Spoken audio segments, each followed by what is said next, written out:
Competition आपके video lecture में स्वागत है स्टूडेंट्स आपका। और आज का जो टॉपिक है स्टूडेंट्स वो है साइंस टेक का GS2 जो पेपर है उसके तहत यह महत्वपूर्ण सेक्शन हो जाता है साइंस टेक। इसके आपके एग्जाम में 2 क्वेश्चंस पूछे जाएंगे। तो साइंस टेक में विशेष करके अंतरिक्ष विज्ञान, सूचना प्रौद्योगिकी, IT सेक्टर के क्वेश्चंस पूछे जाते हैं या आपके जैव प्रौद्योगिकी।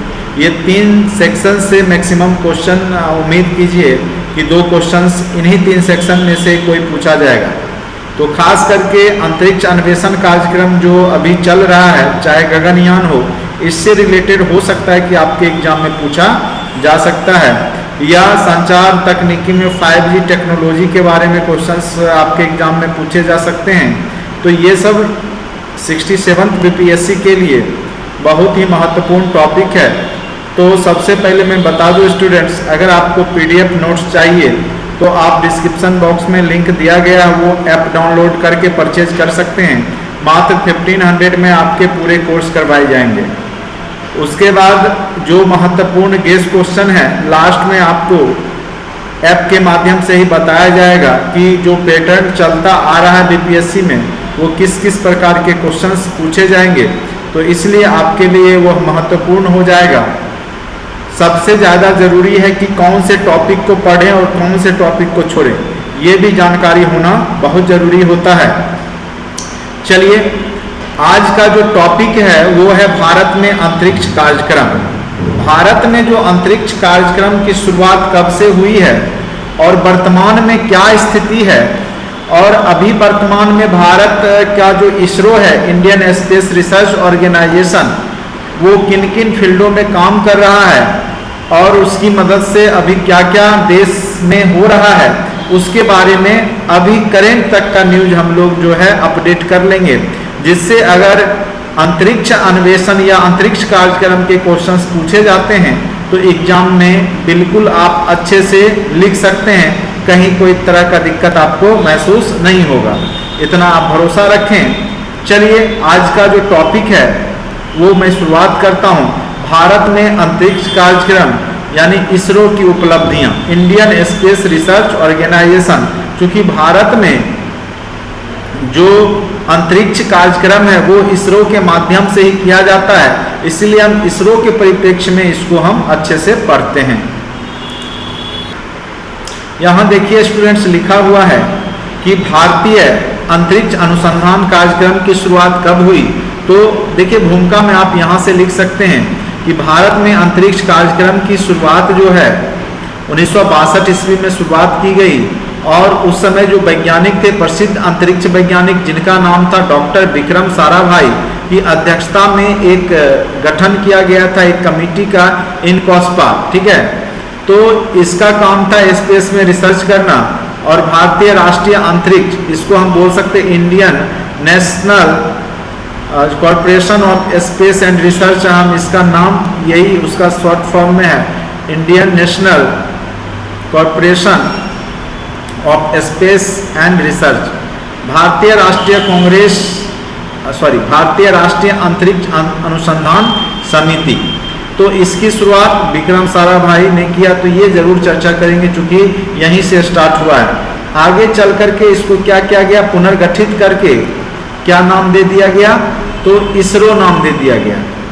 और ISRO कब नाम पड़ा, तो 15 अगस्त 1969 को इसी को जो इनकॉस्पार है इसको संगठित करके, पुनर्गठित करके इसका नाम ISRO पड़ गया, इंडियन स्पेस रिसर्च ऑर्गेनाइजेशन। और भारतीय अनुसंधान संगठन, इसको अंतरिक्ष अनुसंधान संगठन, इसको ISRO का ही फुल फॉर्म है हिंदी में, इंडियन स्पेस रिसर्च ऑर्गेनाइजेशन, ठीक है। अब आ जाइए, ISRO का उद्देश्य क्या है उसके बारे में हम लोग पढ़ेंगे।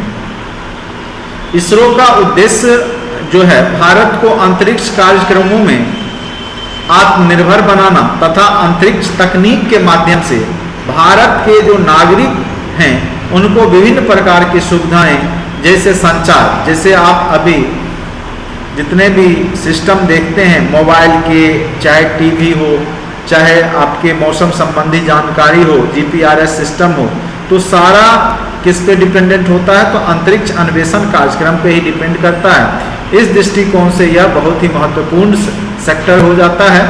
तो अंतरिक्ष विज्ञान भारत के लिए बहुत ही महत्वपूर्ण है, क्योंकि भारत एक विकासशील देश है और ऐसे में विज्ञान का जितना जरूरत है भारत को, उसके हिसाब से भारत क्या होगा कि आगे बढ़ेगा। तो मौसम संबंधी सूचना प्राप्त होने से कृषि संबंधी या बहुत सारी समस्याओं से बचा जा सकता है। सामरिक शक्ति यानी जो सैन्य शक्ति है उसमें बढ़ोतरी होता है। दुश्मन के आक्रमण को पहले से पता लगाया जा सकता है। दुश्मन के जो सैटेलाइट हैं उसको समाप्त किया जा सकता है, उसके मिसाइल को समाप्त किया जा सकता है। तो ये सब क्षेत्र में इसरो महत्वपूर्ण भूमिका निभा सकता है। अब आते हैं इसरो के कार्यक्रम। तो इसके क्या क्या कार्यक्रम अभी तक हुए हैं या हो रहे हैं, तो वो मुख्य रूप से 3 तरह के कार्यक्रम यहाँ आपको देखने को मिलेगा। एक तो सैटेलाइट बनाने का काम इसरो करता है, उपग्रह निर्माण। दूसरा जो उपग्रह को ले जाएगा वो मिसाइल बनाने का काम, जो रॉकेट जिसको बोलते हो, या आप भेजने के लिए जो यान होता है व्हीकल PSLV या GSLV, इस पे विशेष रूप से इसरो काम करता है। सैटेलाइट लॉन्च व्हीकल जो है बनाने पे ध्यान देता है, बनाता है, और कई अन्य देशों के भी जो है सैटेलाइट भारत से छोड़े जा रहे हैं अभी वर्तमान में। तो इसमें बहुत अच्छी कामयाबी इसरो को हासिल हुई है। तो अंतरिक्ष में भेजने हेतु यान के निर्माण में। और तीसरा है अंतरिक्ष अन्वेषण, जैसे आपका चंद्रयान मिशन 1, 2, 3 हो गया, मंगलयान मिशन हो गया, या शुक्रयान 2024 में होगा, या फिर आदित्य मिशन है, सूर्य के इनर कोर में जाने की बात है, या गगनयान मिशन अंतरिक्ष में भारत के तरफ से 2-3 व्यक्तियों को अंतरिक्ष में भेजा जाएगा। तो ये सब अंतरिक्ष अन्वेषण कार्यक्रम जो है इसमें भी इसरो बहुत ही महत्वपूर्ण भूमिका निभा रहा है। तो ये सब परिप्रेक्ष्य में भी हम लोग देख लेंगे। अब आते हैं अब इसरो के उपग्रह निर्माण। तो उपग्रह निर्माण क्यों किया जाता है, किसी भी देश के द्वारा उपग्रह सैटेलाइट क्यों बनाए जाते हैं, तो उसके पीछे बहुत बड़ी उपयोगिता है इसकी। जैसे मौसम जानकारी के लिए, अंतरिक्ष के अध्ययन के लिए, संचार सेवा जो कम्युनिकेशन है वो एस्टेब्लिश करने के लिए, आपदा प्रबंधन के लिए, खनिज संपदा का पता करने के लिए, ठीक है। उसके बाद कृषि में सुधार होता है, मौसम की जानकारी हो जाती है, या और भी जो जैसे GPRS सिस्टम एक्टिवेट करने के लिए, मानचित्र बनाने के लिए कहाँ क्या है नहीं है। तो उसके बाद आपके जो मैरीन इंजीनियरिंग है, जो या कह सकते हैं आप समुद्री जीव जो है मछली की खोज करने में, या कहाँ पे ज़्यादा मछली है, तो ये सब में बहुत ज़्यादा, और देश की सामरिक सुरक्षा जो है सैन्य इसमें भी मदद करता है, सामरिक हित इससे होता है। जैसे आपके बहुत सारे एंटी सैटेलाइट हैं, वो क्या करते हैं कि दुश्मनों के जो रडार है या जो मिसाइल है उसको विनष्ट करने का काम करते हैं। तो इस प्रकार से बहुत सारे सैटेलाइट बनाए जा रहे हैं जो विभिन्न क्षेत्रों में जो है भारत के विकास को आगे बढ़ा रहे हैं। तो ये सब चीज़ आप लिख सकते हैं उपयोग में। तो यह मुख्यतः 2 प्रकार के यहाँ पे लिखे गए हैं, 2 प्रकार से हम इसको बांटते हैं कार्य के आधार पर। एक तो आपका ऐसा जो हो गया इनसेट जिसको बोलते हैं उपग्रह, दूर संचार उपग्रह जिसको बोला जाता है, भारतीय राष्ट्रीय उपग्रह, ठीक है, इंडियन नेशनल सैटेलाइट। ये क्या होते हैं, खास करके दूर संचार साधन के लिए इनका यूज होता है, और ये भारी भरकम होते हैं। आगे दोनों में डिफरेंस आपको बताएंगे। IRS है, रिमोट सेंसर होता है, इसमें इंडियन दूर संवेदी उपग्रह ये कहलाते हैं। यानी जो आप मैप तैयार करते हैं या जो इमेज कैप्चर करते हैं पृथ्वी के ऊपर का या पृथ्वी के अंदर क्या है नहीं है उससे रिलेटेड, तो ये कार्य IRS दूर संवेदी उपग्रह के माध्यम से किया जाता है, और दूर संचार से संचार एस्टेब्लिश करने का प्रमुख काम होता है। तो अब देखिए दोनों के डिफरेंस को हम लोग यहाँ पे अध्ययन कर लेते हैं। अब देखिए भारतीय राष्ट्रीय उपग्रह प्रणाली की शुरुआत 1983 में किया गया। कब किया गया? 1983। जबकि भारतीय सुदूर संवेदन प्रणाली की शुरुआत 1988 में हुई। तो पहला अंतर ये हो गया। यह टेलीकम्युनिकेशन सैटेलाइट खास करके कॉपलिंक या डाउनलिंक के लिए इसका प्रयोग किया जाता है और संचार स्थापना का सिद्धांत पे कार्य करता है। और यह किस पे कार्य करता है? ऑब्जर्वेशन, जो पृथ्वी का ऑब्जर्वेशन है, जैसे अर्थ ऑब्जर्वेशन सिस्टम अभी EOS 04 छोड़ा गया है, तो ये पृथ्वी का चारों ओर घूम करके अन्वेषण करता है और इमेज भेजते रहता है, जिससे पता चलते रहता है कहाँ पे क्या समस्याएं हैं पृथ्वी पर, उसके बारे में। तो ये मेन रूप से कार्य क्या चीज़ का करता है? तो प्रेक्षण का कार्य करता है, ऑब्जर्वेशन का कार्य करता है, ठीक है। और ये कम्युनिकेशन का कार्य करता है। और आपके इनसे भारी भरकम उपग्रह होते हैं और इसमें लगभग 2000 kg प्लस के लगभग इसमें आपके उपग्रह होंगे और ये भारी भरकम होते हैं। ये याद रखेंगे GSAT या इनसेट के बारे में। जो आपके दूर संचार उपग्रह होते हैं क्या होते हैं? भारी भरकम होते हैं, जबकि ये क्या होते हैं? हल्के होते हैं। लगभग 1200 kg तक मैक्सिमम ये होंगे। इनको PSLV के द्वारा छोड़ा जाता है, क्योंकि हल्के जितने भी सैटेलाइट हैं, पोलर सैटेलाइट लॉन्च व्हीकल, यानी जो ध्रुवीय क्षेत्रों में PSLV के माध्यम से इनको छोड़ा जाता है, चूँकि हल्के होते हैं। और जितने भी भारी भरकम सैटेलाइट होते हैं उनको जियो सिंक्रोनस क्षेत्र में या जियो स्टेशनरी क्षेत्र में छोड़ा जाता है और इसमें ट्रांसपोंडर और कैमरे भी लगे होते हैं। ये मुख्यतः दूरसंचार स्थापित करने में, और इनका जो आपको बताइए स्टेशन क्या होता है? भू स्थिर उपग्रह या जियो सिंक्रोनस बोलते हैं। जैसे ये पृथ्वी है, तो पृथ्वी के विश्वत रेखा के समानांतर जो छोड़े जाते हैं उसको जियो स्टेशनरी सैटेलाइट कहा जाता है, ठीक है। तो ये है दूर संचार स्थापित करने में ये भारी भरकम होते हैं, चूँकि विश्वत रेखा पर जो है ग्रेविटेशनल फोर्स सबसे कम होता है पृथ्वी का, इसीलिए इस क्षेत्र में 36,000 किलोमीटर की दूरी पे छोड़े जाते हैं। तो ये भारी भरकम उपग्रह जल्दी पृथ्वी के आकर्षण बल में नहीं आते हैं, इसलिए ऐसा किया जाता है। इसको भू स्थिर या भूतुल्य काली कक्षा GSLV के माध्यम से प्रक्षेपित किया जाता है। तो जियो सैटेलाइट लॉन्च व्हीकल के माध्यम से इसको, जबकि इसको PSLV polar satellite launch vehicle, ये हल्के उपग्रह को ऊपर भेजते हैं, जबकि ये भारी भरकम 2000 kg से प्लस जिसका वजन है उसको भेजा जाता है। तो ये याद रखेंगे GSLV और PS। ऐसे आगे चर्चा करेंगे हम इसका कार्य जियो स्टेशनरी सैटेलाइट जो है उसका कार्य क्या है कि व्यापार में संचार सुविधा, सैन्य संचार, radio, TV, mobile network, interface card, GSAT, EduSat, OceanSat, EnviSat, ये सब प्रकार के जो सैटेलाइट हैं वो सारे किस प्रकार के हैं? तो आपके दूर संचार संबंधित उपग्रह इनसेट, जिसको कहा जाता है भारतीय राष्ट्रीय उपग्रह प्रणाली। दूर संवेदी में आपके जैसे इनका उपयोग खास करके मानचित्र बनाने में किया जाता है। ऑब्जर्वेशन से ही आपका क्लियर ऑब्जर्व करना, चित्रांकन करना, मानचित्रण करना, प्राकृतिक संसाधनों का सर्वेक्षण करना, निगरानी करना, भूमि पर जल खनिज आदि सर्वेक्षण करना, उसके बाद जलवायु परिवर्तन, मौसम, पर्यावरण, आपदा प्रबंधन से संबंधित डाटा तैयार करना। इसके एग्जाम्पल में हमने लिख दिया, रोहिणी सीरीज हो गया, IRNSS, कार्टोसेट, IRSSat। तो ये सारे क्या हैं? आपके दूर सुदूर संवेदन प्रणाली सैटेलाइट हैं। दूर संवेदी उपग्रह भी इनको कहा जाता है, भारतीय सुदूर संवेदन प्रणाली, और इसकी शुरुआत 1988 में। तो आप मेन रूप से समझ गए होंगे कि उपग्रह कितने प्रकार के हैं? दो। एक तो आपका इनसेट भारतीय राष्ट्रीय उपग्रह प्रणाली दूर संचार से संबंधित, और एक क्या है? दूर संवेदी उपग्रह हैं। एक इनसेट है, दूसरा IRS है, ठीक है। अब आते हैं अंतरिक्ष यान। यान देखिए जो सैटेलाइट को अंतरिक्ष में पहुंचाने का कार्य करता है, व्हीकल जिसको बोलते हैं, ये दो प्रकार के हैं। सबसे पहला है आपका पोलर सैटेलाइट लॉन्च व्हीकल, दूसरा है जियो सैटेलाइट लॉन्च व्हीकल, ठीक है।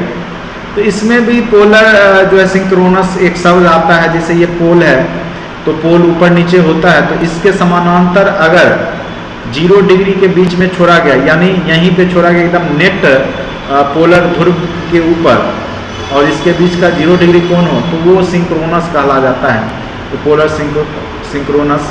और जब इसमें एंगल हो तो पोलर सैटेलाइट लॉन्च व्हीकल के माध्यम से इसको छोड़ा जाता है।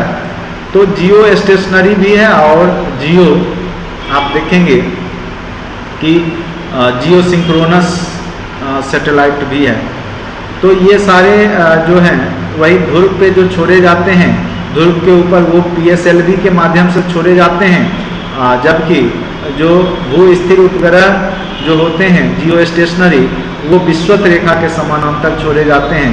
क्योंकि विषुवत रेखा पे ग्रेविटेशनल फोर्स पृथ्वी का कम होता है, इसलिए ये भारी भरकम जो उपग्रह होंगे वो इन क्षेत्रों में छोड़े जाते हैं, जिससे क्या होगा कि ये ज़्यादा दिन तक बने रहते हैं और कम्युनिकेशन, खास करके जो सैटेलाइट होते हैं, संचार सैटेलाइट होते हैं, वो सारे GSLV के माध्यम से भारी भरकम होते हैं, इसलिए GSLV के माध्यम से छोड़े जाते हैं। ठीक है। और जितने भी ऑब्जर्वेशन सैटेलाइट हैं, खास करके छोटे छोटे सैटेलाइट्स, यानी वजन इनका 1200 kg तक होगा मैक्सिमम, वो सब PSLV के माध्यम से छोड़े जाते हैं। और इसरो इसमें महारत हासिल कर रखा है और बहुत सारे देश अब भारत के माध्यम से ही अपने छोटे सैटेलाइट को जो है अंतरिक्ष में पहुंचाने का काम करवाती है, क्योंकि यह सस्ता भी पड़ता है अन्य देशों के लिए। तो वो भारतीय जो है PSLV के माध्यम से ही अपने अंतरिक्ष कार्यक्रम को आगे बढ़ाते हैं। तो यहाँ पर देखिए हल्के उपग्रह के प्रक्षेपण में किसका प्रयोग किया जाएगा, तो PSLV, तो पोलर सैटेलाइट लॉन्च व्हीकल। लगभग ये 1200 kg वजन के होते हैं। कितने वजन के होते हैं, मैक्सिमम 1200, कम भी हो सकते हैं, ½ kg के भी हो सकते हैं, 2 kg के भी हो सकते हैं, इस तरीक़ा से। और इसको बहुत कम ऊंचाई पे छोड़ा जाता है, मात्र 1000 किलोमीटर की ऊंचाई पर। कौन, PSLV को। और PSLV सीरीज में जैसे अभी आपका चल रहा है PSLV C52, ठीक है। अभी वर्तमान में 2022 में PSLV C52 के माध्यम से बहुत सारे सैटेलाइट को छोड़ा गया है, आगे उसकी चर्चा करेंगे। ठीक है। उसके बाद ये ध्रुवीय कक्षा में पहुंचाने का काम करता है। देखिए 2019 में एमीसेट को छोड़ा गया PSLV C45 से, जो कि 749 किलोमीटर की ऊंचाई पे छोड़ा गया था ध्रुवीय कक्षा में। उसके बाद यहाँ पे लिखा हुआ है, और जिसका कार्य क्या था कि दुश्मनों के जो रडार सिस्टम को बताने का काम था। अब IRS सीरीज इसमें आते हैं, ये सारे इसके एग्जाम्पल हैं। और इसके जो मिसाइल होते हैं, जो रॉकेट होते हैं, जो पहुंचाने का काम करते हैं PSLV, ये मुख्यतः 4 कह सकते हैं 4 पार्ट में डिवाइड होते हैं। जैसे पहले में ठोस ईंधन रहेगा, फिर द्रव ईंधन, फिर ठोस, फिर द्रव, प्रणोदक जिसको बोलते हैं। तो ये खास करके इसका प्रयोग किया जाता है। द्रव में N2O4 US25 का प्रयोग किया जाता है, जबकि ठोस प्रणोदक में STPB का प्रयोग किया जाता है, जिसको हम हाइड्रोक्सिन टर्मिनेटेड पॉलीब्यूटाडाइन कहते हैं। ठीक है। तो ये HTPB का प्रयोग ठोस प्रणोदक के रूप में किया जाता है, जिसको आप लोग क्रायोजेनिक इंजन कहते हैं। ठीक है। तो खास करके क्रायोजेनिक इंजन जो है वो इसमें भारी भरकम जो सैटेलाइट होते हैं उसको ऊपर भेजने में इसका यूज होता है। इसमें द्रवीकृत ऑक्सीजन और हाइड्रोजन का प्रयोग किया जाता है क्रायोजेनिक इंजन में, और द्रव के रूप में N2O4 US25 और STPB ठोस में रहते हैं। और इसमें नीचे में 4 मोटर जो आधारित, जो जिसको स्ट्रैप ऑन मोटर कहते हैं, वो रहता है, जो इसको आगे ले जाता है। आगे जा करके इसका डायरेक्शन जब ये अंतरिक्ष से बाहर जाता है तो बाकी ये सारे ख़त्म हो जाते हैं, और ये सिर्फ क्रायोजेनिक इंजन जो है वो रह जाता है, वो घूमता है। ठीक है। तो यहाँ पे थोड़ा सा आपको समझने वाली बात है, चूँकि साइंस टेक का है तो समझे रहेंगे तभी आप वहाँ लिख पाइएगा। तो जियो सैटेलाइट लॉन्च व्हीकल भारी भरकम उपग्रह को छोड़ने के लिए, वजन जिसका 2000 kg प्लस है, खास करके अधिक ऊंचाई पे छोड़ने के लिए इसका प्रयोग किया जाता है, लगभग 36,000 किलोमीटर। क्योंकि आपको पता होगा भू स्थिर उपग्रह कितने किलोमीटर की दूरी पे होते हैं पृथ्वी से, तो 36,000 किलोमीटर की दूरी पर। अब है दूरसंचार उपग्रह जो भारी भरकम होते हैं, लेकिन भारत को इसमें महारत हासिल नहीं है। अभी भारत जो है दूसरे देशों के माध्यम से भारी भरकम सैटेलाइट को जो अंतरिक्ष में पहुंचवाने का काम कर रहा है, क्योंकि भारत अभी इस क्षेत्र में उतना विकसित नहीं हुआ है। अभी हम लोग मैक्सिमम GSLV जो है MK3 जो कि 4000 kg के ही वजन को अभी तक ले जा सकती है। तो ये इसमें अभी हम लोग पीछे हैं, लेकिन कुछ आने वाले समय में हम लोग इस क्षेत्र में भी आगे हो जाएंगे, क्योंकि अभी जो हमारा मिशन आएगा गगनयान मिशन, उसके तहत कार्य इस पे हो रहा है। तो वही सब चीज़ है। GSAT 11 नवंबर 2018 में छोड़ा गया, फिर इनसेट सीरीज के उपग्रह जितने भी हैं, और ये आप देख ही रहे हैं विश्वत रेखा के समानांतर छोड़े जाते हैं। तो ये खास करके GSLV PSLV polar satellite launch vehicle, नाम में ही क्लियर है आपका GSLV, ठीक है, जियो सैटेलाइट लॉन्च व्हीकल। तो खास करके जो इनके जो मिसाइल हैं, जो रॉकेट हैं, व्हीकल हैं, वो किस प्रकार के होते हैं, ये सब अगर आप इमेज बना लेते हैं वहाँ एग्जाम में, तो हो सकता है आपको अच्छे मार्क्स मिल जाएं, ठीक है। इमेज जरूर बनाएंगे। करंट डाटा को मैंने इसलिए बीच में इंक्लूड कर दिया क्योंकि ये साइंस टेक का है, तो करंट डाटा आप लिखेंगे तो अच्छा रहेगा। 23 जून 2022 को GSAT 24 उपग्रह लॉन्च किया गया, जिसे दक्षिण अमेरिका के फ्रेंच गुयाना के कैरो से छोड़ा गया। अब कहिएगा कि दक्षिण अमेरिका से क्यों छोड़ा गया, तो फ्रेंच गुयाना से। हमने अभी आपको बताया कि भारत मैक्सिमम 4000 kg के ही वजन को छोड़ सकता है, अंतरिक्ष में पहुंचा सकता है। तो अभी भारत, और इसका वजन 4000 kg से प्लस है, इसलिए भारत के द्वारा यह जो है अभी वर्तमान में छोड़ा नहीं जा सकता था, इसीलिए दक्षिण अमेरिका के फ्रेंच गुयाना से इसको छोड़ा गया, ठीक है। उसके बाद है 14 फरवरी 2022 को, देखिए ये PSLV है, ये भारत को छोड़ता है, यह PSLV 52 अभी इसके माध्यम से EOS 04 यानी अर्थ ऑब्जर्वेशन सैटेलाइट को छोड़ा गया। एस्पायरसेट 1 और ILS-2TD को सफलतापूर्वक अंतरिक्ष में स्थापित किया गया है। EOS 04 जो है रडार इमेजिंग उपग्रह है, जो कि मात्र 1710 kg का है, 1710 kg का है, और हर मौसम में उच्च गुणवत्ता युक्त जो है ये तस्वीरें खींच सकता है। चाहे कुहासा भी रहेगा पृथ्वी पे, मौसम गड़बड़ भी है, तब भी यह इमेज अच्छा खींच सकता है। इसका यूज कृषि, वन, पौधारोपण, मिट्टी में नमी, पानी की उपलब्धता, बाढ़ग्रस्त इलाकों के नक्शे तैयार करने आदि में इसका प्रयोग किया जाएगा, और इसकी आयु 10 वर्ष है। जितने भी पोलर सैटेलाइट होते हैं उनकी आयु ज़्यादा नहीं होती है, क्योंकि ये पृथ्वी के ग्रेविटेशनल फोर्स के द्वारा खींच लिए जाते हैं, क्योंकि यहाँ पे सबसे ज़्यादा रहता है पृथ्वी का ग्रेविटेशनल फोर्स, इसीलिए इसकी आयु 10 वर्ष से ज़्यादा जनरली नहीं होती है। यह ऑर्बिट में घूमते घूमते पृथ्वी पे गिर आते हैं। अब देखिएगा क्रायोजेनिक इंजन के बारे में बताया, जिसमें आपको GSLV में लगा होता है। वह एक प्रकार से कह सकते हैं विभिन्न प्रकार के पदार्थों का अति निम्न ताप पर प्रयोग करना ही क्या कहलाएगा, आपका क्रायोजेनिक तकनीक।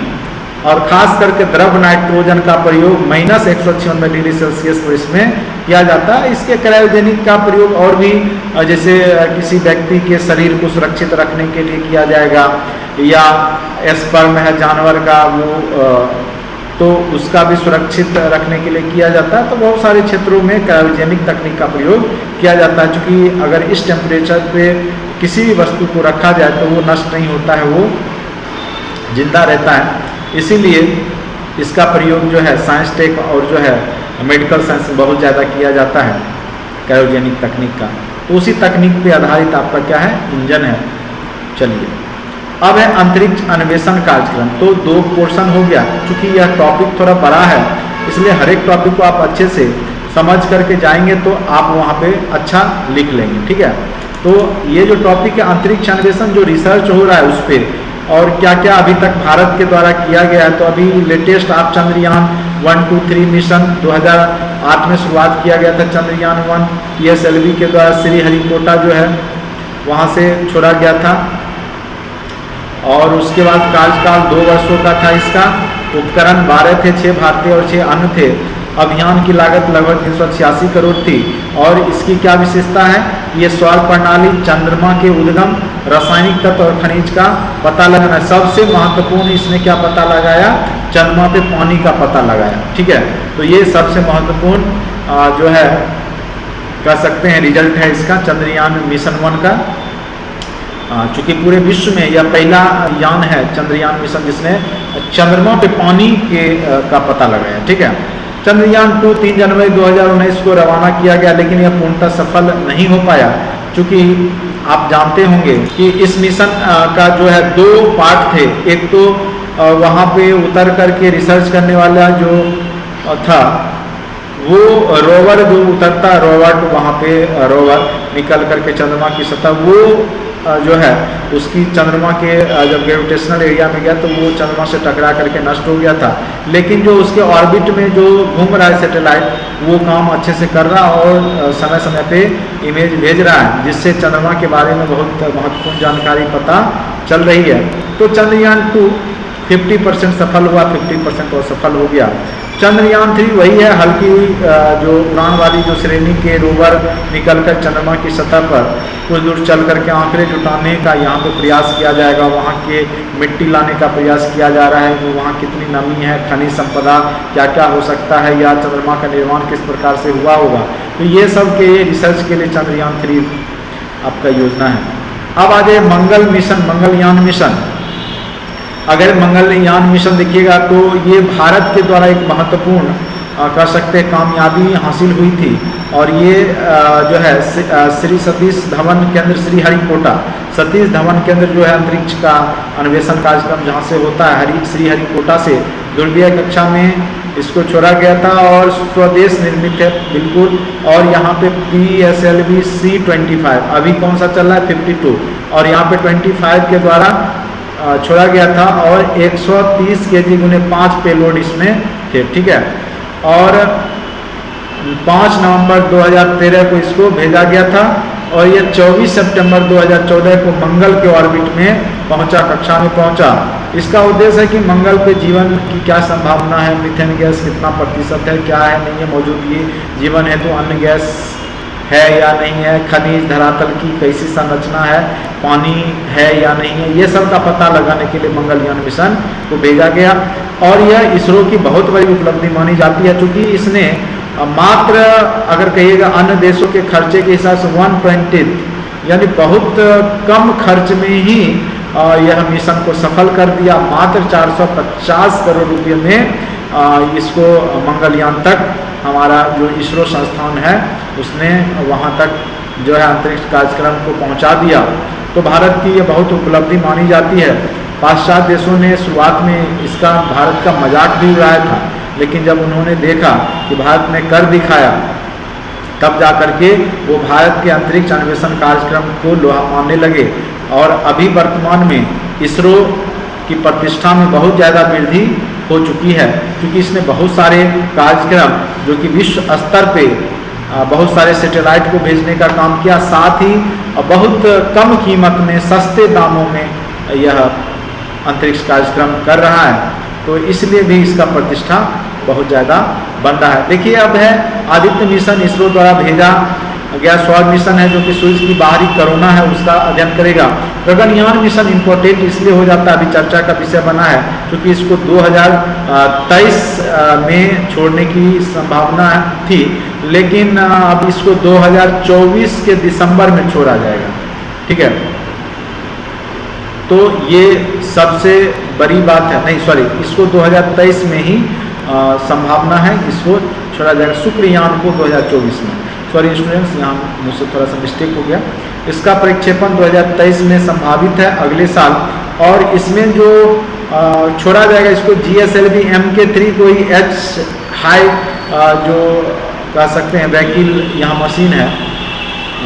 ये आप जैसे GSLV होता है जियो सैटेलाइट लॉन्च व्हीकल, उसी प्रकार से MK3 वर्जन के आगे का जो वर्जन उसका नाम HLP हाई कह सकते हैं, कुछ है व्हीकल मशीन के नाम से इसको MK3 जैसे है वहाँ पे, तो वही इसका नाम सिर्फ बदल दिया गया। GSLV MK3 का ही नेक्स्ट वर्जन HLVM3 के नाम से इसका प्रयोग किया जाएगा। तो इसका फुल फॉर्म आप देख लेंगे, मुझे थोड़ा याद नहीं आ रहा इसका। 10,000 करोड़ की लागत का यह योजना है। इसका प्रमुख उद्देश्य क्या है? 3 सदस्य दल को 5 या 7 दिनों के लिए अंतरिक्ष में भेजना, और यह मात्र पृथ्वी से 300 से 400 किलोमीटर की ऊंचाई पर भूकक्षा में भेजा जाएगा। अगर भारत इसमें सफल होता है तो भारत विश्व का चौथा देश बन जाएगा अपना जो है अंतरिक्ष कार्यक्रम स्थापित करने वाला अंतरिक्ष में, ठीक है। भारत विश्व का, जैसे इसके पहले अमेरिका, रूस, चीन देशों ने यह कामयाबी हासिल की है, भारत इसमें चौथा स्थान प्राप्त कर लेगा। इस मिशन की जो जिम्मेदारी है, जो गगनयान मिशन है, 3 संस्थाओं ने लिया है। एक तो DRDO, इसरो और हिंदुस्तान एरोनॉटिक्स लिमिटेड। ठीक है, तो ये याद रखना। शुक्रयान 1 2024 में प्रक्षेपण किया जाएगा। कहेंगे 2024 में क्यों? क्योंकि 2024 में दिसंबर में जो है शुक्र पृथ्वी के सबसे नज़दीक होगा। अगर 2024 में अध्ययन नहीं हो पाएगा तो फिर उसको रुकना पड़ेगा, 2031 में फिर निकट में आएगा, तब अध्ययन करना होगा। इसलिए 2024 में शुक्रयान मिशन किया जाएगा। शुक्र पृथ्वी के बेहद निकट होगा 2024 में, इसीलिए। ठीक है, नहीं तो अगला फिर मौका 2031 में जाना पड़ेगा। एक नेवी, एक जो नाविक है, जो कि प्रधानमंत्री मोदी के द्वारा नाम दिया गया है, नेविगेशन इन इंडिया कॉन्स्टेलेशन। ठीक है, इसका फुल फॉर्म क्या हो गया? Navigation in India constellation, NavIC. ठीक है, नाविक भारत की नौवहन प्रणाली है, खास करके GPRS सिस्टम। इसके माध्यम से देखिए क्या है कि पहला उपग्रह, इसमें बहुत सारे उपग्रह हैं, लगभग 73 के आसपास उपग्रह हैं। 14 जुलाई 2013 को पहला छोड़ा गया था। यह भारत में ही इसरो द्वारा विकसित उपग्रहों की समूह है, जिसको कि नेविगेशन प्रणाली नाम दिया गया है। इसका उपयोग क्या? देश या देश के सीमा से 1500 किलोमीटर की दूरी तक उपयोगकर्ता की जो मशीन है या मरीन की स्थिति है, अगर समुद्री जहाज जो 1500 किलोमीटर दूर जा रहा है भारत के समुद्री एरिया में, तो उसका पता लगाना, उसके रोड मैप तैयार करना, जो वो किस माध्यम से जाएगा उसका मैप GPRS कह सकते हैं। अंतरिक्ष में विभिन्न जगहों से पृथ्वी का चक्कर लगाते हुए पृथ्वी पे धरातल की वास्तविक समय और वैश्विक चित्र उपलब्ध कराती है कि कहाँ पे यह अभी वर्तमान में जो जहाज है, या जैसे आप कार को देख सकते हैं GPRS सिस्टम से पता चल जाता है कि किस डायरेक्शन में जा रहा है। तो ये सब वही है, नेवी के माध्यम से नेविगेशन, नौवहन। उपयोग नौवहन में, नौवहन जो जहाज जो पानी में तैरेगा उसके बारे में पता, क्या लोकेशन है, कितनी दूरी पर है, कितना ऊंचाई पे है, गहराई पे है, क्या है नहीं, उसके बारे में।